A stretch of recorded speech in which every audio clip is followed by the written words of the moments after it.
Yo! Video games. What up, dudes, and welcome back to the YoVideogames Podcast. I'm Matt. And I'm Andrew. And today we're not going to go very long, but we decided since we didn't have such a great subject on hand. Actually, we have some pretty good ones, but we want to save it for more of a group podcast. But today I thought, fuck it. Let's talk about Neo Geo. Yeah, and you corrected me because I thought you were talking about the Neo Geo. Okay, so this is going to get real confusing for people who are out of the loop of old video game history. Yeah. So here's how it works. SNK is the company. They create a arcade board in 88 or 89 that is redonkulously powerful for the time. A 2D machine. A beast. A huge beast. And they decide, they make a cabinet that has the option to have multiple slots in it. Basically, think of it this way. Old arcade boards are basically these giant motherboards. And SNK made an arcade board called the multi-video system, where you could order, and like for one arcade cabinet, you could put 3, 4, or maybe even more than that. I thought it was like 5, but maybe up to 5 or 6 cartridges. Yeah. Or boards, arcade board, game boards in it, and then you would have a select button, in between 1 and 2 players to select games from it. And ever since then, every pizza parlor ever bought that fucking system. Yeah. Arcade. So they were very distinct. They were always red. They always had 4 buttons, A, B, C, D, that were, I think, blue, red, green, yellow, whatever order it was. Yep. Always 2-player. And everything basically would run off that Neo Geo hardware. So the Neo Geo is the hardware that ran these multi-video system arcade boards. And then, shortly after that, they released the Neo Geo home console. Now, here's the crazy thing. I didn't know about this till recently. The home console of Neo Geo was never meant to be sold originally to consumers. It was meant to be a rental only. Like, you would rent this. You'd be able to rent it. The reason for that is because the Neo Geo at the time was unfucking believably expensive. Oh, it was okay. like $700 to $1,000 plus, maybe even more dollars to buy a Neo Geo. So this thing was a powerhouse. Right, but it came with 2 arcade sticks, full arcade sticks for each player. What? With the home console. And the games were these massive cartridges, like the size of NES systems. And now they weren't they weren't just repackaged arcade boards, but they were almost the same thing. They were literally arcade boards, put a plastic shell around it, turn it into a cartridge, and that's what you would put inside the Neo Geo system. So you could play literally arcade perfect games at home. But the catch was arcade games cost between $250 to $300 per game. Oh. Yeah. Oh. In like 1991. Oh. So, so I assume this didn't do hot. I don't know. I forgot all about it. It was never sold largely. It was never sold at like Toys R Us, Targets. It wasn't sold there. Yeah. Like, it was a very specialty thing. Most of the time, people would just order directly from SNK. Well, I know Neo Geo arcade cabinets hold up amazing. Like, I know they're still expensive today, but like, I know that if you're in the market for an arcade cabinet, you want to look for those specifically because they hold up really well. They hold up really well. Yeah, they do. Built honestly. like tanks. Yeah, built like, well, and you paid for it like it was a tank too. Yeah. So, I mean, it was, I knew about it actually growing up. I always knew about it, mostly because of game magazines. And I always remember thinking like only the richest of the richest of the rich assholes could ever afford a Neo Geo. And it's probably true. Like, you had to be a special kind of asshole to have that kind of money to throw away on video games back in 1990, 91. Yeah, well, I mean, how much do they cost now, I wonder? Oh, the same. Yeah, they're still Probably like more. $1,000. Probably more. Well, the system, getting a Neo Geo system isn't like redonkulous now. It's not like I don't think it'll cost you $700. It'll probably cost you like a couple $100. Yeah, well, I mean, the technology's so old now. Well, the technology's old now, but I mean, no one knows how many they made or sold because it was, again, never really sold widely available. Most of it was order based. So it's really hard to pin down. But here's the crazy thing. Like, you couldn't accidentally find out about this. Like, this was for the people that really knew. Yeah. Yeah. They sold that motherfucking machine till about 2004. They were making games for it. No shit. Yeah, no shit. So the Neo Geo arcade hardware was in 89 to 2004, and the home console was like 91 to 2004, something like that. 91 to 2004.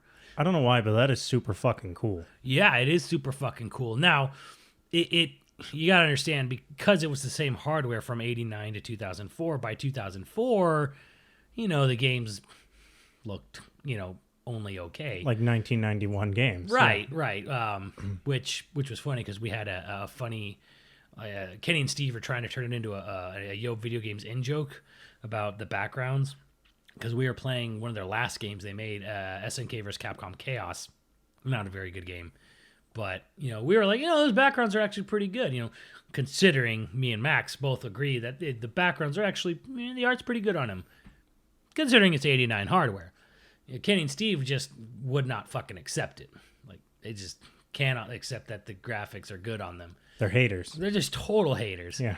And now Kenny will admit, like, I get what you're saying, but I mean, come on, you can't say they're good. And for them, it's like, why didn't they make new hardware? And I was like, well, that was the fucking point. Is one, SNK never had a lot of money, and two, the whole point of making it was so that you could use this hardware for a very long. Now they probably stretched it beyond what they thought they could, but because of that arcade board and that company in general were able to penetrate markets in other countries, maybe not so first world, and they got a foothold in all these other places around the world because they could buy one Neo Geo arcade machine, and that could last, like you said, it was a tank. Yeah, thing would last forever. So people would play Neo Geo games all the way through the 2000s because whatever shop got a hold of a Neo Geo arcade machine in a less prosperous country,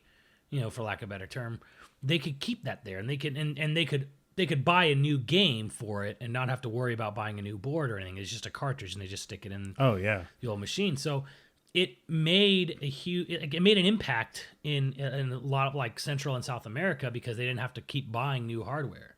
Yeah, because isn't King of Fighters like really big in Central and South America? And that's why. Yeah, well, I know there's like a joke about SNK being the biggest fighters in Africa, and I never actually thought about it. Africa? Actually, yeah. I don't actually know much about the African fighting game scene. That was my point. Like, I always saw like memes and stuff on it, and I'm not really big into fighting games or the fighting game scene, so I always thought it was just supposed to be like a joke about it being obscure. Yeah. Well, it's kind of obscure here. Well, what I mean is like when a losing team from like championships, they sell all their stuff or they ship it off to third world countries and stuff, and so I always thought it was a joke like that. Oh, I see what you're saying. Like it was the unwanted stuff. Like like the losing team gets all the winning hats and shirts of the Super Bowl. Yeah, and so it's like now I realize, maybe it legitimately is big over there because. Well, I think the thing was the stuff didn't break. As long as you had electricity, that shit was running. Well, I think a lot of it too was probably the fact that you get an SNK machine in '89, and by like '92, '93, you have all these CPS2 boards from Capcom or CPS2, these more advanced looking games, and you want that in your arcade. So you ship off your game, and the thing is like nobody wants an old SNK board necessarily, but. So you can sell it for cheap. So obviously someone who, wants an arcade board but can't afford the latest thing looks at it and goes, okay, yeah, I'll buy that. That thing has a multi-video system on it. So someone somewhere else in the world buys that machine on the cheap and it ends up there in their whatever it is, whether it be I don't know what the arcade scene looks like in Central or South America, but just anywhere, any sort of amusement center says, "Hey, I want some arcade machines," and then they're like, "Well, we'll sell you these Neo Geos for cheap because nobody in America wants them anymore." They're like, "Okay, sure." Well, I know there's not a lot of. I don't know. There's not a lot of arcades, but like it's like laundromats and places like that. We'll have one, maybe two arcade machines. Yeah, that's how we always saw it.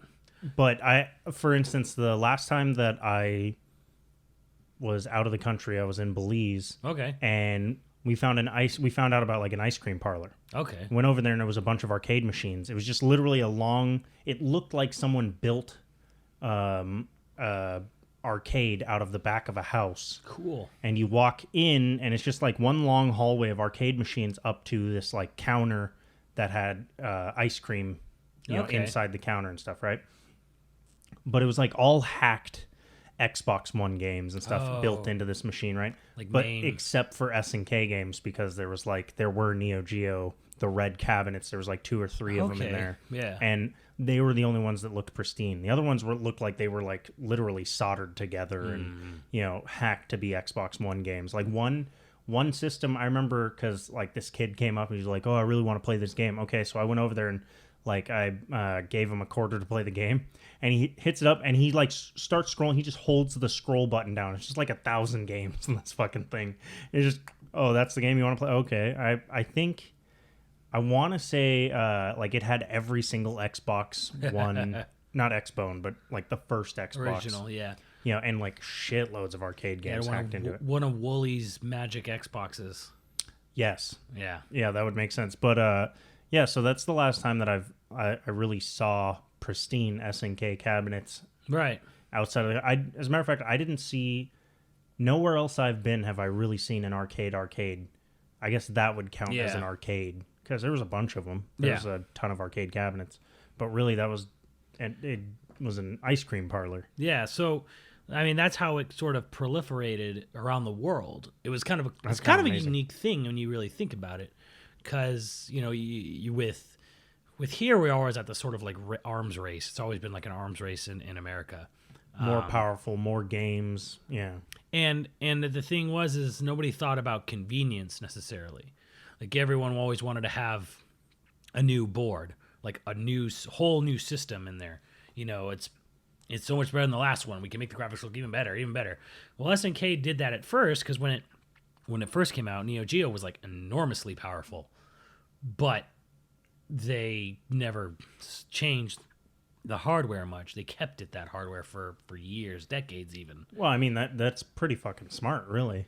In a way, because one, it was good enough. More upfront cost, but... It was more upfront, but at the same time, there was so much power in it that you could... most of your limitations was from your artistry, Because one of their later games, I don't want to say 2000 era, 99, 2000, 2001 maybe, Gauro, Mark of the Wolves, one of the Fatal Fury game. Yeah, it is beautiful. I mean, even Kenny and Steve can't find some cynical joke about the art in that game. I feel like if you really let Steve try, I'm sure he could find it. I'm sure, but I mean, like the art and the animation is so fucking good in Gauro, which is kind of like their Third Strike. It gets bandied about a lot as their version. Their third, and Third Strike runs off of Capcom CPS3 board, which to me, as I point out, Capcom made this board called I forget what the CPS stands for. Capcom Pro something, probably. Who fucking knows? Pro Series, maybe? Probably. Capcom Pro Series board. So they made there's CPS 1, and there's like CPS 2, which is like Street Fighter Alpha, Alpha 2, Alpha 3, a lot of the Darkstalkers, Marvel 1, I think. Yeah, Marvel 1, not 2, because Marvel 2 in was Naomi, which was Sega. But so Capcom had the CPS 2 board, which lasted most of the early to mid 90s. And then at the end, kind of like at the end of the 90s, going into 2000s, they introduced the CPS 3, and like a whopping 2 or 3 games were ever made for it. So they spent all this time, they developed this whole big fucking CPS 3 board, to do all these amazing, crazy and then it animations. Died. And it like they pretty much stopped using it after Red Earth and Third Strike. Well, what year did arcade machines really die? It depends on where you are. Because, I mean, technically they're not even dead here. They exist. No, they're places, but like you don't really find arcades anymore. I mean, there's not, Tilt. Not single. I heard that's gone now. No, it's still. I think it's still in the mall. Yeah. Yeah. I've heard our Tilt was closed. Someone said they've changed places so many fucking times that I don't know. I guess I don't. Pure arcades are mostly gone.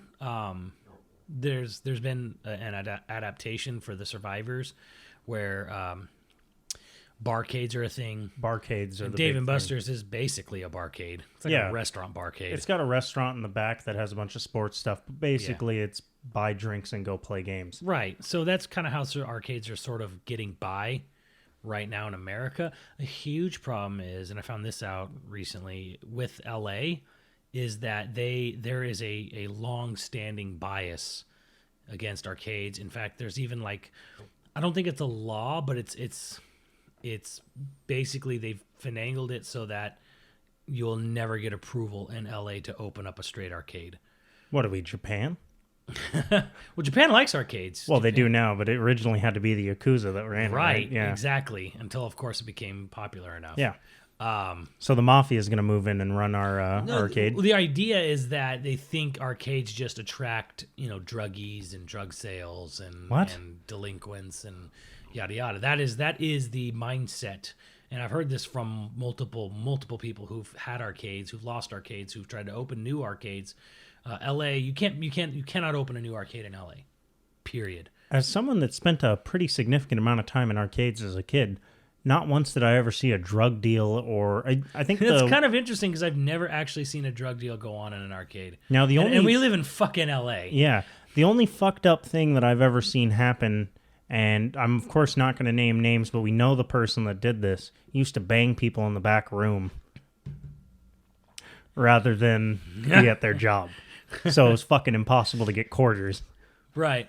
So, I mean, fornication was a thing. Yeah, that was happening. That was Behind happening. closed doors. Yeah. Ish. But, yeah, I actually, I saw drug use, kind of, in the sense of I saw smoking. And I guess and there's I that. smelled weed a fair few times. Yeah, but like, it wasn't like somebody in the back was doing heroin. Right, You right. know? There wasn't a guy over there like, oh, fuck yeah, and there then I'm wasn't going to anyone play saying- Mortal Kombat. And I never actually saw anyone smoking, and it's legal in California now, but I never saw anyone smoking weed in an arcade. I smelled it on the outside a couple times, but I mean, you're in LA, you can smell weed going to McDonald's. So that's LA County or is that LA just city? It's both. Well, I mean, like, is it LA proper or is it LA County? LA well? City for sure, and then I think most other cities outside of LA City follow suit with the That's same balls. mindset. That sucks. It is kind of balls. It does kind of suck. Although further down south in Orange County, there's a place called Howie's Game Shack, which is like, remember how there was a time in the early 2000s people were trying to set up these game lounges? Yeah. And that's what it is. It is a game lounge. You go and you pay $10 to play on Xbox or One of our friends' bachelor party, that's where that was. It was at a game lounge. Oh yeah. Yeah, it was essentially nice couches and big screen TVs. Yeah. You went to pay $50 to play Yeah, a game yeah. you'd play at home. Sure. I forget what it was. Was it a Howie's? I don't know if it was a Howie's, but it was Okay. in Thousand Oaks. Okay, I don't know, maybe, but yeah. So there's a Howie's in Orange County, and I can say this now probably safely because I don't know anyone who lives by it anymore. But apparently, I knew a counselor who worked, with the youth down near there, and apparently kids would just distribute and drop E like crazy. At this amazing. Howie's.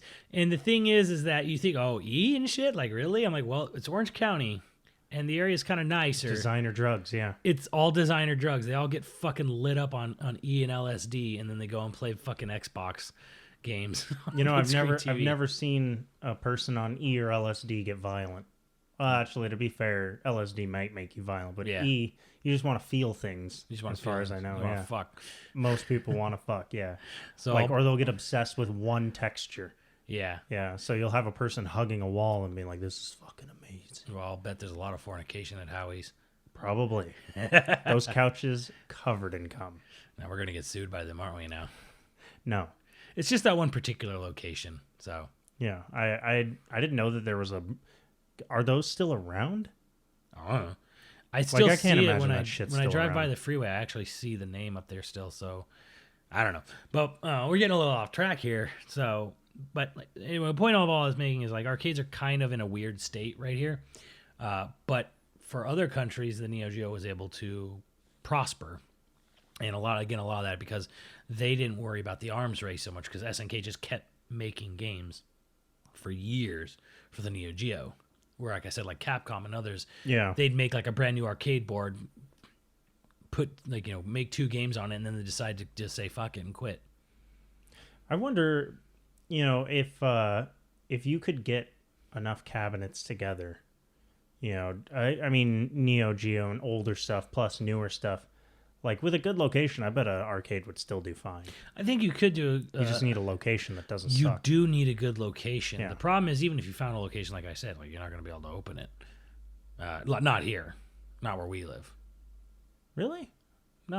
I mean, Tilt. No, you will. Tilt's still you around. will not Or- get a license to bullshit. open an arcade. I swear to God. It will not happen. You will not get it.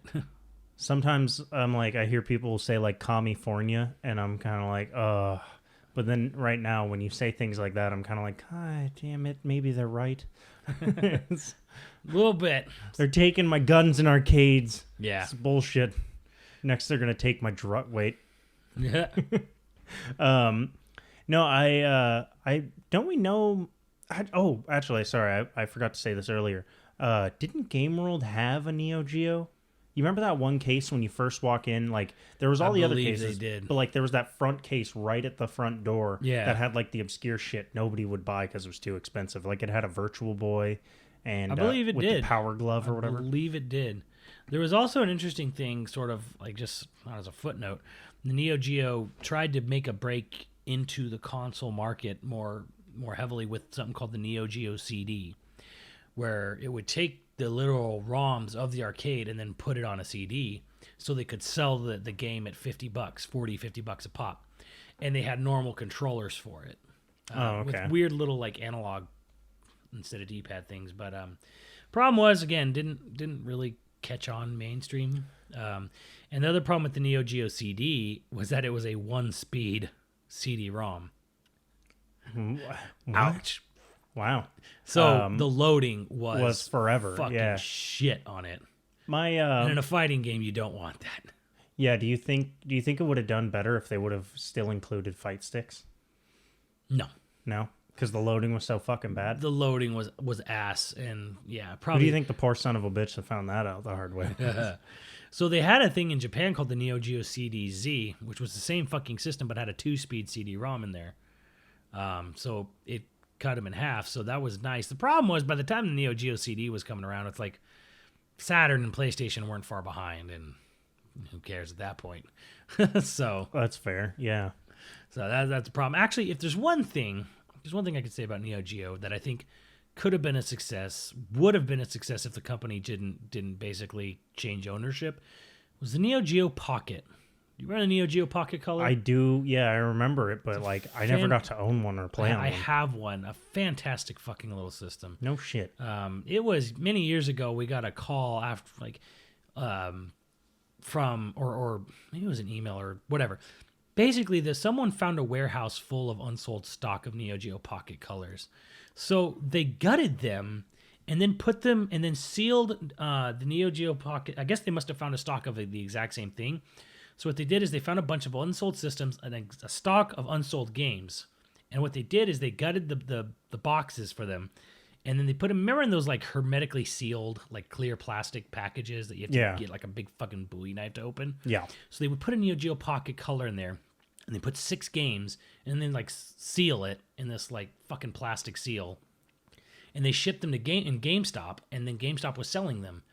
And then they had like a little bundle of package of games, like 6 or 8 other games. And they were literally just selling them like off of hooks on walls. And I found out about that and I went, fuck, I'm jumping on this. That's fucking cool. How much did they sell it for? They were selling it for like $50 or something. Like, God damn it. System in like fucking 6 games or something like that. 40 or 60. It was like $40 or $50. It was something dumb like that. And they were all the same games. So I'm guessing it must have been like they found boxes full of the same. The shitty part is that you didn't get anything. You just got straight cartridges and straight system. Yeah, they didn't give you the packaging or anything. They gutted the package and probably just threw them all away and then like sealed them up and sold them like that. You think maybe? Well, they must have done that for shipping purposes. Yeah, to make it as cheap as possible. Fucking to sell absolutely. It off. Because I'm like, it couldn't have all just been used because none of it all looked and felt brand new, and it was all the same game. Yeah, so it's like it had to have been an overstock issue. It's that, and I bet they didn't want any collectors. Right. They didn't want people to be like, "Oh, this is a collector's item." They wanted people that were going to buy it to like play it and fucking you know, they probably kept some for collectors. And they didn't want it returned either. Yeah. So they got rid of barcodes and everything. So if you think about it, you know, just cartridges in the system, there's no barcodes on anything. So Someone just found like a warehouse full of stolen goods. right. From like So I jumped on that and I bought it and I got most of the fucking games for the system because of that. That's awesome. And it's a fucking wonderful system. It was a great fucking system. How much battery life did it have? It had probably the greatest battery. Like that fucker had like 30 hours of like battery life. It didn't have a backlight though. Oh. Did Ouch. not. Did Well, not have most of the backlight. systems didn't up until Now you could Advanced 2. right. You could install backlights if you wanted to get into the modding side of things, and you could always use those lights. They made lights for the Neo Geo Pocket Color, but it had this crazy non-scratch screen. I don't know what the fuck the screen is made out of, but that motherfucker's been through hell. Mine's been through hell, and the scratches are not. There's not really scratches on it. It has some weird tough fucking resistant screen. Damn. But again, not backlit. Yeah, well, I mean, you know, nowadays you're not really going to play it on a fucking road trip anyway. Not really, but it was cool because it had a calendar. So it had 2 batteries on the back. It had like your 2 AA's, and then it had like a watch battery because the system had an OS. And it let you make a calendar and do like notes on a calendar. You could use a little PDA thing. And it had a world clock on it, which I thought was the coolest thing. That is fucking cool. Wait a second. How come it's companies like that were thinking so far ahead? You know, like, where the fuck are they? That's who needs to compete in the portable market. Now, could you imagine the portable they'd make today? Yeah, which is true. Because this came out around the same time as the Game Boy Color was around. Yeah. And it was a little more beefy than the Game Boy Color. Not a lot, but a little more beefy. What shape was it? It was rectangular. So it followed suit, kind of. Yeah. It was very small. Compared to like the Game Gear or the Nomad, it was way thinner, way smaller. Did you ever see those drawings where they, like, for a Microsoft handheld, like that was the X-Boy. Yeah, it was rumored. I don't know if it ever got confirmed. It was in prototype stage, from what I understand. It never went anywhere, though. Yeah, I mean, I remember the drawings I saw looked a little goofy, but then there was like some other ones that people said it would look basically like what the 3DS ended up looking like, but a little bit bigger. Yeah, I think Microsoft. They said, like, you know, we thought about it, but we thought, there's no point. This market's and they were kind of smart in a way because nobody was ever going to beat Nintendo. The closest anyone ever got was Sony. Yeah, I mean, Sony had a problem because Sony didn't know how they wanted to market their system. Not in America. Yeah. I think actually with the Switch, not to go too far off topic, I think with the Switch now there's an opportunity for another company to break into the handheld market again. Just because people are they're either all in for the Switch or they're not at all for the Switch but still want a handheld. So they're like buying 3DSs, essentially. Yeah, I mean, the problem with launching any new system now is getting games on it because you can't convince people to make games for a portable system. You just fucking can't. That's fair. For whatever reason or another, people just don't buy games for it, which might have been SNK's problem, actually, with the Neo Geo Pocket Color, because like it had a bunch of games, but they were almost all SNK. In fact, I think every single game was published by SNK. There were a couple games that weren't owned by SNK, like Puzzle Bobble, which I have. Sonic the Hedgehog was made by Sega, but I think published by SNK. Sonic Pocket Adventure, which is an amazing remix of Sonic 2 for the Neo Geo Pocket Color. Great fucking game. But yeah, like they were always, anyone who followed SNK loved SNK. It was kind of like one of those, and in a way it reminds me a little bit of like Studio Ghibli, where like everyone who sees Studio Ghibli films loves Studio Ghibli films. Yeah. The problem is just most people don't see it. And SNK Neo Geo, kind of the same thing. Everyone who's played Neo Geo or like really sat down and gone through their library all think it's good. Well, isn't there not like a lot of people do that. there's a pretty big following for like SNK versus Capcom still to this day, right? Oh my god, yes. Yeah, it's like, and they're almost like borderline annoying with how devoted they are to the game, right? I want CVS 3 more than pretty much any fighting game. Really? Oh my god, yes. Absolutely. Well, King of Fighters 14, 15? 14. 14, yeah. King of Fighters 14, which just has been confirmed for EVO, right? Yeah, Saturday finals. Yeah. I remember like when they announced that, me again not following the community much was just kind of like, really? There's 14 of those fucking games? And then when I said that, I think I was streaming and someone was like, absolutely they are. They're the greatest ever. And I was like, really? Nah. Well, okay, so let's get I don't know if people were trolling me or not because like people were really big fans. Well, there's been a lot of years they took off. So it used to be a yearly game, starting in 94, King of Fighters 94 to 2003. And then SNK in its infinite wisdom, there was some really dark years of SNK in like the 2010s. Some dark years where they're just like doing coke and asking what the fuck they're doing. Right. They decided they were going to try to make the 3D SNKs. There was King of Fighters Maximum Impact, and then for Maximum Impact 2, they decided that'll be the yearly series. That'll be 2006, and then or whatever it was, and then the original series will go to numbered entries instead of yearly entries. And then that quickly went away. And then because they had King of Fighters 11, and nobody really plays 11, from what I know. And then years go by, they introduced King of Fighters 12, which is, I think that was when the 2D games made a brand new engine from Neo Geo. Like they were Neo Geo 94 to 2003, then King of Fighters 11.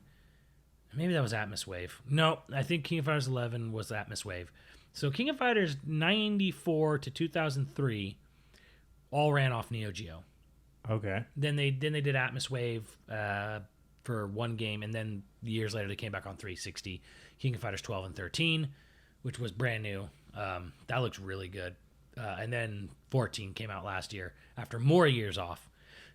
I don't want to get into like that too much of it because I think a lot of people know it, but basically there was a time where SNK got bought by, I think it was a mainland Asian company. I don't know. I know they were called SNK Playmore for a while. And that was in early 2000s or so. And I believe Playmore was either Chinese or some other mainland Asian country. I don't remember. You don't really hear about a lot of Chinese game companies in the mainstream game. Right. Which is funny because they actually have a huge gaming presence, technically. Mostly PC online stuff. Yeah. And then I think the Playmore side got let go or something happened to them. And then SNK became all about pachinko. They actually abandoned video gaming altogether. And then it was about a year or two ago, I don't know how it happened, but they basically said pachinko's a dead fucking end.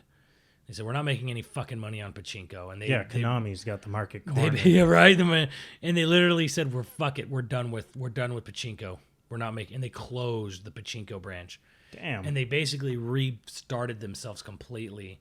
And they're fucking decisive, so I guess let them have that. They restarted themselves and became SNK again. They brought back their old logo. Said, we're making console games. That's all we're doing now. We're just going to make video games. Huh. Or actually, technically not just console and mobile, but they're just making video games now.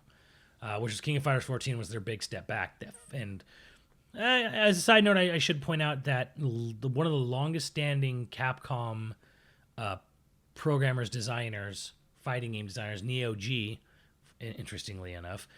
That's a good name. He quit Capcom about a year or so ago. And went to work for SNK. Yeah. The reason for that is he said, I got promoted out of game development and I was tired of not actually making video games. I think we talk about that. I think we talked about this. Yeah. I was on the podcast. We talked about it at some point. But yeah, he basically took a demotion because he wanted to make games. He wanted to make games. He wasn't going to make fighting games at Capcom. Yeah, because, and again, we've talked about this, Japanese game companies basically promote you out of what you were good at. Yep. And then you can't go back because it's like an honor thing, or it's I don't know why it's like that, actually. I think it's because they want the person to stay at the company and nurture other game developers, younger people in. Oh, okay. I think the idea is that, here's my thinking. Because there's a lot of fear of, and then they have anti-poaching laws, and they have all this fear of breeding competitors. That I think that what they do is they try to, if someone's really successful, they promote them so they keep them within the company. And of course, in Japan, I I think it's more highly looked upon to stay with your company than Yeah, quit. company loyalty. Yeah. So they promote them and try to, keep them there by giving them better jobs and stuff like that, or at least higher paying jobs. So, and then they want them just to nurture in the next talent. So it's to me though, it's an American thing. I think I'm individualistic, where I believe that like an individual can be like the best at what they do, as sort of say. I don't know how to say it exactly. I'm not saying someone can't come along better. Records are made to be broken kind of thing. But it seems like with Japan, it's constantly like, oh, you did something successfully. Now teach others how to do it. Yeah. Oh, yeah. So you're saying that just because they were really good at it, they won't necessarily be really good at mentoring other people to do it well. True, and that's all. And you see that a lot in sports, I believe, where someone who's a great athlete, not the best coach, but someone who's a great coach, obviously isn't all. Most of the best coaches are not athletes. No, yeah, they know how the game should be played. They don't know necessarily how to play the unique position, or they're not in the athleticism to do it. Yeah, right. I mean that makes sense. But okay, let's move on to favorite SNK games. Yeah, so my memories or of just Neo Geo in general. Yeah, my memories of Neo Geo are kind of interesting. I think the most time I had was at college. We had a little arcade at our college. Oh yeah, that's right. Yes, And COC still has that. Yeah, and for fun, we had an SNK board there. Started playing the games there. Because everyone always played Marvel 2. That was the eternally played game. And when we finally we were able to convince. We had kind of like a friendly relationship with the guy who had all the arcades games. The guy would come and collect the money, and he ran the boards, whatever. When we finally convinced him to get a CVS2 game in there, I played a lot of CVS2, but otherwise, I ended up playing a lot of SNK just because it was there, and whatever. I decently enough with fighting games, but I started playing other games. I got really into King of Fighters 2002 and 2003 because of SNK, the arcade board, the Neo Geo board there. There are a couple other weird games for me. There's two weird ones that I fell oddly in love with, and one's called Shock Troopers, which is I remember that game. Metal Slug, but overhead. Yeah. Top-down Metal Slug. And the other one is Twinkle Star Sprites. What the fuck is that?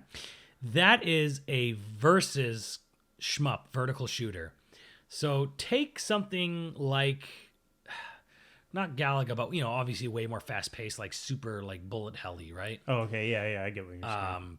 But so it's split down the middle vertically, and what happens in Twinkle Star Sprites is as you shoot up enemies, they pop, and if they pop, they pop the enemies near them. So you set up these chain combos of enemies popping and blowing up around each other, and when they blow up, they send a yellow flame to the opponent's side, the right side or the left side, wherever you are on the screen. Like you see them literally fly from your side to the other opponent's side, split screen style. And then if the opponent shoots the yellow flames, they turn into flashing blue and green ones, and they fly back at you. And if you pop those again, like you're constantly back and forthing it. And if you pop the yellow the blue and green flames, they'll turn into enemies that can't be destroyed. And they just kind of swoop across your opponent's screen once, so it becomes it becomes an obstacle they have to avoid, like a bullet. They literally. So by doing like big chains, you can then create something that could kill. Yeah, you send a shitstorm, as we used to call it in college. Shitstorm incoming, and if you had a really big chain, you would literally send a boss over to the opponent's side, and like this boss would appear on their screen and try to bullet hell the. So it's like the ultimate troll game. Essentially, it's this intense as fuck back and forth, vertical shooter. It was great. Who ended up playing that game a lot was, at the time, was Jessica, Max's wife. Yeah, because she would hang out in the arcade to wait for him to come around, and being, I don't know. I mean, this is gonna sound terrible, but girls like cute things.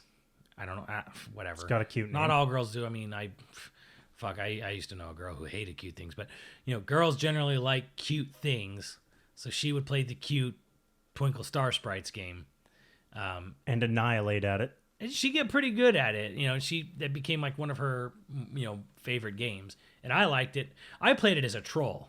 Yeah, that's exactly why I think you loved it. I think I started playing it because there was this one guy who was very eccentric. I think you might know who he is.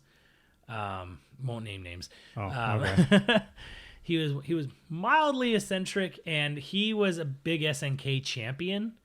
Whereas a lot of people were still kind of like, fuck SNK, in the arcade still, right? Yeah. So he would want to come in and play Neo Geo. He'd want to play the Neo Geo machine for the King of Fighters or whatever, or Metal Slug. And I would kind of like start to, you when you're in college and you have your classes, you start to like, recognize people's class patterns, you know what I mean? Yeah. Like I'd be there at always between this time, and I noticed people would come and go at the exact same times because of their classes. So I was like, I know he's gonna come in soon, but I'm gonna play SNK, and I'm gonna block him from playing the machine, or force him to play against me because it's the only game available that he has because I'm playing it.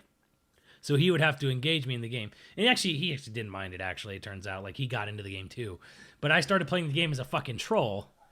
and then it became a thing because people then saw him fighting me. And then they're like, what the fuck? What's going on here? People are like, you slowly draw a crowd over. Well, yeah, because wasn't that right next to the cafeteria? Yeah. Yeah. So then other people in the arcade started noticing we were getting, like, into these fucking battles. And then they started playing, and then everyone started fucking playing Twinkle Star Sprites, except Steve. Steve wouldn't play it. Steve wouldn't? Well, he won't play it. Because it's called Twinkle Star Sprites? Yes. Well, he's got standards. He's got standards. But yeah, so Jessica was someone who would play that game while waiting for Max just because it looked cute, and I played it to troll someone, and I guess my favorite Neo Geo story was this same eccentric person, not a bad guy, but I don't know. I feel like a real piece of shit thinking back on it now, because it was very much just like nerd and like being the Homer Simpson, driving up in the car and like looking down on someone because they were just super eccentric and nerdy about something. Now I just feel kind of like an asshole, for being kind of a troll to him. Yeah, that's how you grew up. That's true. That's a good point. Now I feel like a dick about it. Now I feel that was a stupid waste of time. But there was a guy in the arcade he was a kind of a cool dude, generally speaking. No, that's someone else actually. I had his other friend in the arcade who also liked SNK, but he was kind of quiet about it. He liked it, but he wasn't going to sit there and argue with anyone about it. He was kind of just like, whatever, you fucking, you like playing Marvel, you play Marvel. It's fucking game. Yeah. I don't give a fuck. Yeah, so I had this other friend, and I even drove him home a few times and stuff, but he saw, Captain Eccentric come in and start playing King of Fighters. And he went over and was like, because again, he was usually generally pretty quiet. But this one friend of mine went over and would slide the quarter in while he's playing, like, no! And he'd get mad. He'd be like, why can't I just play the game over? It's a fighting game. You have to play. And my friend just went over. What a dickhead. And you know what he did? He beat him every fucking time because my friend was better than Captain Eccentric. God damn it. At King of Fighters. Fucking hate And he would piss him off. And one time he stormed out of the arcade, and literally right as he started leaving, my friend just walked away from the arcade cabinet. Oh my god. And he stops at the door of the arcade, turns back, looks around, sees that, that my one friend had already left after he beat him. And he walks in and does like this Leon Kennedy style like spin low kick. When someone's like on their knees and he does like a low kick. He does like a spinning low kick and kicks the coin box part of the machine and just like fucking stick up his ass, stomps out of the arcade and off into who knows where. Grown ass man. What the fuck would he? Okay. I think like my earliest arcade experience, or one of my best arcade cabinet experiences, was SNK. And we were playing Metal Slug. Oh, yeah? And so there was like an Amici's pizza right next to our grade school. Do you remember which Metal Slug? I want to say it was Metal Slug 2. Okay. Yeah, I think it was 2. Anyway, so there was an Amici's Pizza, and my brother and I would get to go there on like Fridays and shit, like when we got out kind of early-ish. And I remember one time we got it like a real stick up our ass. We were going to try and figure out how to beat it in as few quarters as possible. And anyone that's played Metal Slug knows that it's a quarter eater. Oh, yeah, it's a quarter muncher. But if I remember correctly... It's beatable, though. Yes. The first time that we tried, we got, I want to say, to like the second to last stage, or the second to last chapter in 2 quarters. Nice. Pretty fucking impressive, right? That's like our claim to fame, right? But every time we ever tried after that, never again. It would take 5, 6 quarters. Fuck, sucked. But my favorite experience was like when we were on our last on our last quarter, and we were like really close to getting to the last chapter, just being in Amici's and screaming at the top of your lungs because you're a kid and you don't give a shit. you're just like, yeah, yeah. And then dying, and then like my brother literally screaming at me for dying because he's alone now and he has to face this boss alone, and then he died like 5 seconds into the fight. But yeah, I mean, we got into a literal fight over dying in this fucking game. And in hindsight, you're just like, oh, that's really fucking funny and great. At the time, though, we were like literally knocked down, drag out, pissed at each other for like failing on this last fight. It was, but yeah, so that's, yeah. And I remember like when they took out that machine at Amici's, we stopped going. Just stopped giving a fuck about going. Like my dad would be like, "Oh, you want to go to Amici's?" We'd be like, "No, they don't have that game anymore. Fuck them. Let's go to Subway." Well, I remember I don't remember if it was Amici's or not, but there was a decently sized arcade. No, pizza parlor. It's kind of like it's in that shopping center where Food for Less is. Oh, it was a Vincenzo's. Yes. Vincenzo's always had arcade machines. I remember SNK Metal Slug. That was where I tried to get good at Metal Slug one time, and never could. No, I mean, the only time I ever beat it was. This is a great story. I don't know. Do we have time for it? Yeah. We have enough time for it. Okay. My Metal Slug story. One time we had a company party, quote unquote, at this laser tag place called Qzar. Yes, Qzar. About Qzar. So they used to have what were called overnight parties. We got like basically our local EB Games got a company invite for a company party at Qzar, and they were gonna run from 10 to 10 or something like that, something like overnight. Oh, I remember this. Yeah. And me and Max were there, and we were playing and having a good time, and they ordered a shit ton of fucking pizzas for us at nighttime. And then basically what happened is this one employee, she asked for a ride back, and I tagged along. And I don't know what the term is, because we know what cock blocking is.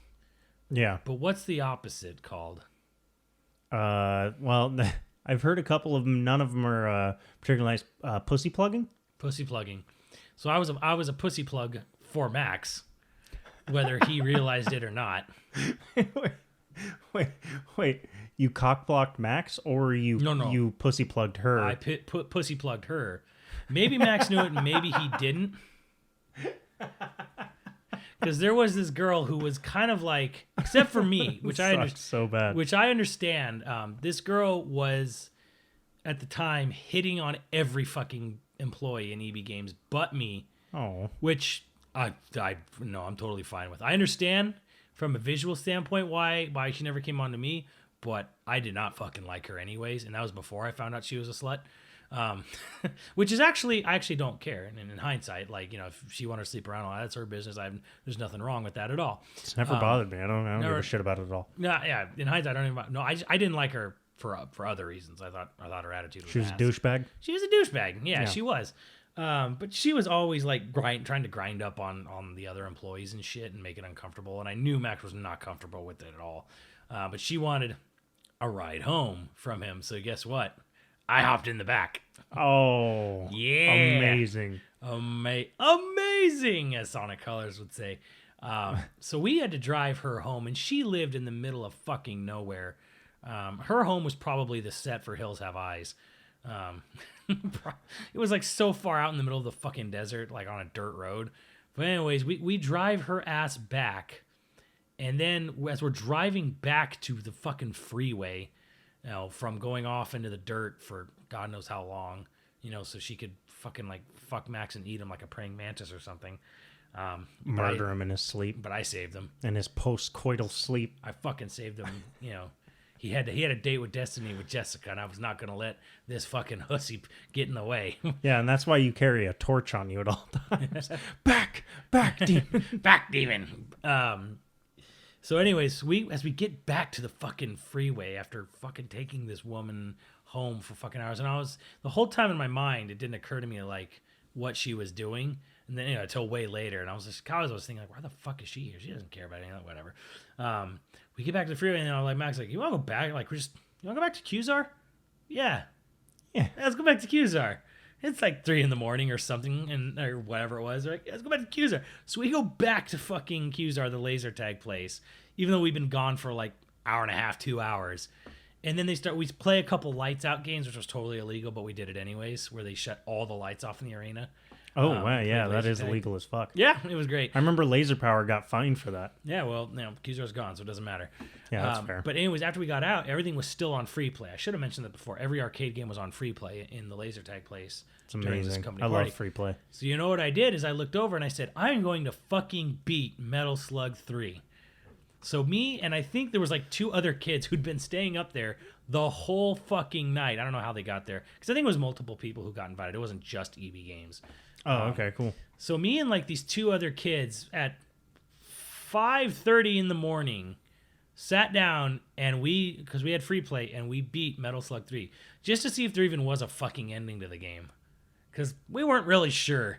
Yeah, no one is really sure. We weren't really fucking sure till we did it. So we at 5:30 a.m. in the morning, after pussy plugging Max, and coming back to Qzar and playing an illegal game of laser tag, I sat down with 2 probably adults now, children, and beat Metal Slug 3 on an arcade at 5:30 in the morning. And that is my wonderful Metal Slug SNK story. I wonder if Max remembers it differently. Where he's like, yeah, and then Simmons got in the way of me getting my dick sucked. No. Son of a bitch. No, because I remember Max being like, fuck, this is like, I getting creeped out by her. Yeah, you're a good friend, because this reminds me of a story that happened to me in college where I begged a friend. I begged him, don't leave me alone with this person. Yeah. Don't do it. Just stick around, like, we'll leave together, and then, like, I'll just ride you, or I'll drive you to your car. What does he do? He disappears the moment the fucking, the first chance he gets. It's the most awkward time in my life. He disappears? Yeah, he just fucking boned out on purpose. Wait, did you beg him to stay? I begged him to stay. I was like, don't leave me alone with this person. I know what they want. Like, I don't want to be in that situation. Yeah. And I was like, do not do this to me. He's like, I got you. Don't worry. I got you. Literally 5 minutes later, he left. He was gone. He went home. And, like, I got a text later, like, fuck you, ha. And I was like, God damn it. This is the worst. But it wasn't the worst, but it was just like a dick move. Yeah. So you're a hero, and I am a hero. Yeah. I don't know. I don't even know. Like I said, I don't even know if Max remembers that. One, I don't know if he even remembers the incident, because his memory seems to have fallen apart. Yeah. Well, what if she remembers it? Grandia too. Ooh. She's gonna find you. Oh, I guarantee you, she listens to this. She's so angry. She can bring it. I don't care. She can bring it. You'll fight her in the streets. Fucking nut job. I don't know why, but I feel like I know this person that you're describing. I don't know. I'll talk to you about it after. Yeah. Now I'll drop names after, but I don't think so. So we got a couple more minutes to talk about. So I feel like Metal Slug's probably my favorite game. I think it's a lot of people's favorite game, because it was the new Contra. It was the first game that I played on Saturday Morning Classics when I was doing that. Yeah. A year and a half ago now. Holy shit. When I first started streaming. I played through all the the Metal Slugs with my brother on stream. And I remember, like, I got pretty far without dying once. And then we just started dying over and over and over again, having to continue. And I was like, I'm pretty sure that was the closest time in our adult life where me and my brother almost got into a fight. was He's fucking... still angry when you die? Huh? He still gets angry when you die?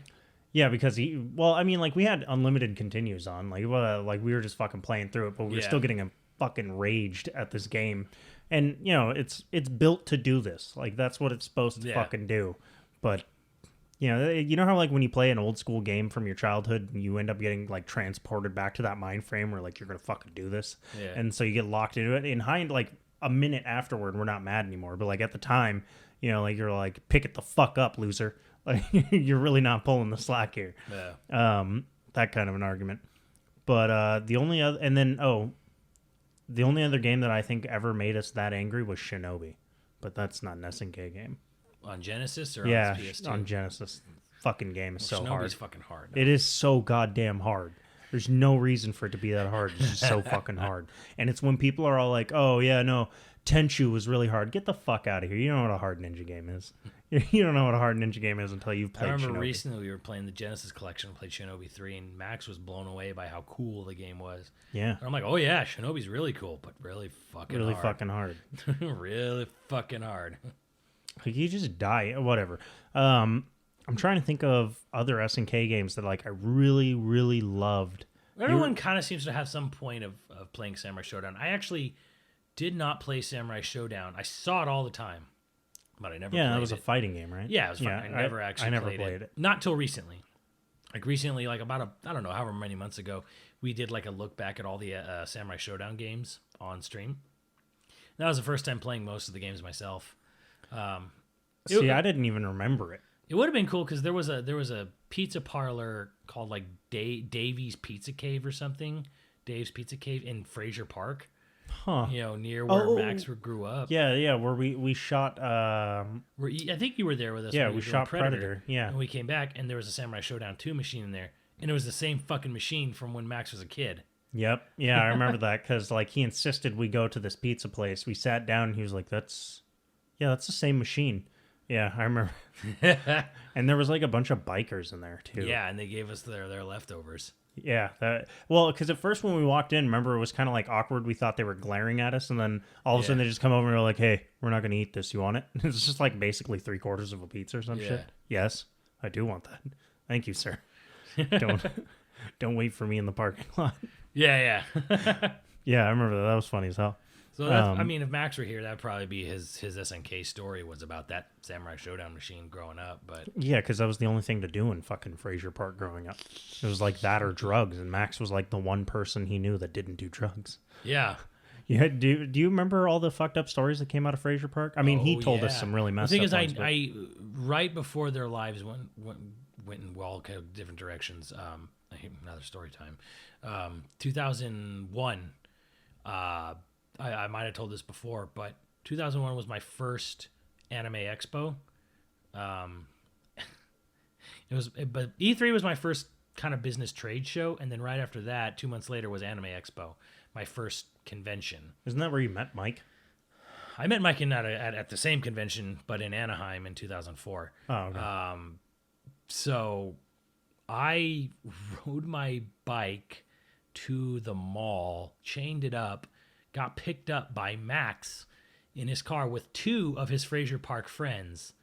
And this was 5 or 6 in the morning. And then we drove down to Long Beach and spent the whole fucking day at Anime Expo. And that I sort of became friends, sort of like friend of a friend with Max's other Frasier Park friends, and they all disappeared after a few years. Damn. One, like, no one really knows what happened to them, but one of them got into like oil drilling or some shit like that. So he actually made out okay. And he told Max that he said, and not the friends we went to Anime Expo with, but he told Max like every single person in our class got fucked up on drugs. Damn. Like every single fucking person in that high school. What, like, if some of them never even left Frasier Park, they were just still there, like, I don't know, living in what, but just fucked up on drugs. That's crazy to think about. Because that's all you did out there. Like, according to Max, was like he drew and played video games, and a lot of other people just fucking got high. Well, I mean, on a more upbeat note, another fun fact about Frasier Park is that Navy SEALs train land navigation there. I wouldn't be surprised, considering how interesting the terrain is. Yeah, it's mountainous and alpine. Yeah, no, it's like the weirdest fun fact ever. But yeah, Frasier Park, dinky little town, Navy SEALs right there. And then again, I'm not to throw. I'm not trying to throw shade on Frasier Park. No, I don't really know anything about modern day Frasier Park. And neither do I. I just know that maybe that's just high school. Maybe everyone just smoked. And I don't even know what drugs. I couldn't even tell you. I'm sure it was mostly marijuana. I know 10 years ago. No, I guess it's longer than that now. Definitely some meth problems up there. Well, yeah. They were getting there was a ton of meth production happening up there. So yeah, that's I've talked about it before. Like you see the sheriffs with dirt bikes and stuff.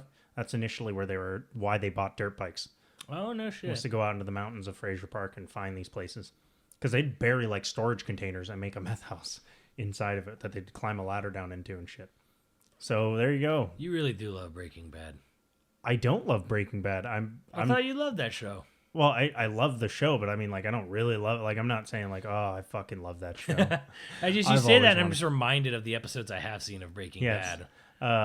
Breaking Bad's got some great episodes, but so there you go. That was story time about areas we've lived in and or known people that lived in. Yeah, and SNK. Yeah, how and SNK is the Kevin Bacon of our lives, because there's always 6 degrees of separation between SNK. Wow. I never thought about it that way. And our lives. Yeah, SNK Neo Geo is the Kevin Bacon of our lives. Wasn't there was this one SNK shooter that it wasn't Metal Slug and it wasn't the top down shooter. It was Shock Troopers, wasn't that? Was it Nom 76? Yes, thank you. Nom 76. Not 76. Nom something, whatever year it was. It was Nom something, but 71, 72. But it wasn't top down, right? That wasn't. No, I don't think so. Yeah, I don't remember. I want to say it was at COC when I went to COC. Oh, well, the funny thing is that Nom, whatever year it was on there, was one of the earliest SNK games. They just had the fucking shooter about Vietnam. It was just called Nom 71 or Nom. And not this is fucking bothering me. I fucking have to know what year, because 76 is past Vietnam, wasn't it? The war was over there. Yeah, I mean it would have definitely been late if it was. I mean, 75? No way. Was it Nom 75? It is. Nom 1975 is the war-themed action shooting game released by SNK. Yep, there it is. I forgot about this. Yeah, I played the shit out of this game. No, I like how it's just called Nom 75. The thing is it wasn't bad. It was just balls hard. Well, yeah, it was the quarter muncher it was meant to be. Yeah, well, that and it was based on Nom. Yeah. It had to be. All right, guys. So let us know about any stories you guys have with SNK or Neo Geo. How many of you guys own? Did any of you own a fucking Neo Geo? I can guarantee no one owned a Neo Geo as a child. Now, no, they might own it now. They might own it now, or their parents bought one. I've been in some anime convention swap meets, and I've seen a Neo Geo CD for sale, and I've thought about it. Just as a collector purpose only. I know Gary sold Neo Geo stuff at the swap meet up here.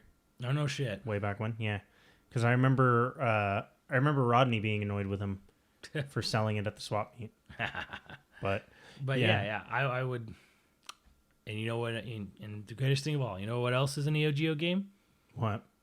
Windjammers.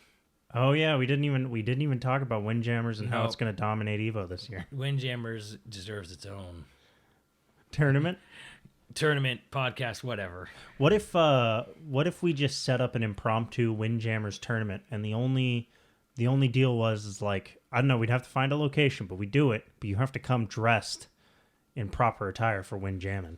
Oh, we should do it at a convention. It'd be beautiful. We'll set up a Windjammers tournament for cosplay entrants only. You have to dress with fucking either sweatbands as one of the characters from Windjammers or heavily inspired by you know, the 80s look, athletic wear. like, but particularly the Windjammers look, the sort of like futuristic, you know, cyborg 80s look of Windjammers. We might be able to get this done. This could be a real thing. Well, if we ever get our because remember The amount of balls well, that you're one just of the another long running joke on Yo Video Games has always been we're going to run a dank tournament. I forget what we were going to call it, but we were going to run a tournament of shitty fighting games, just really dank fighting games, like the YoVideogames dank fight stash. yeah, or dank, Dankvo or something. You know, Dankvo. we can't call it Devo, but we'll call it. We could call it like Fucking Devo. Oh my god! All right. you know, Dankvo, whatever. Where you're going to have like, oh, this is going to be one of our tournament games. We'll do that. We'll have a Windjammers tournament for serious Windjammer cosplayers only. That would be amazing. Like, could you imagine just somehow inspiring people to train on Windjammers? Yes. God. Yes. All right. So hit us up with your stories, your favorite stories about. Actually, just kind of hit us up about stories about arcades, but especially if it's Neo Geo stuff. Yeah. We want to hear, because remember, this is the Kevin Bacon Yeah, like of our lives. how many of us have played the same exact Neo Geo cabinet sold to other people because it still runs like a dream? Yeah. Does Max own any Neo Geo? No, he does not have an MVS system. How the fuck is that the one he doesn't have? Just because it was, I don't think, because the guy he got all his arcade machines, he didn't have any SNKs when Max took all the machines off his hand. Oh, that's fair. Yeah. Because almost every single arcade machine Max has came from the same source, and it was an arcade that closed. Yeah, that's right. It was Family Fun, right? Yeah. Yeah, that was a sad story. But as always, guys, you can hit me up on Twitter at Funkmachine, PhunkMachine. Again, like the last couple days, I've almost fucked up my own handle. And you can find Matt on his YouTube channel. Yeah, youtube.com/YoVideogames. Catch you next time, guys.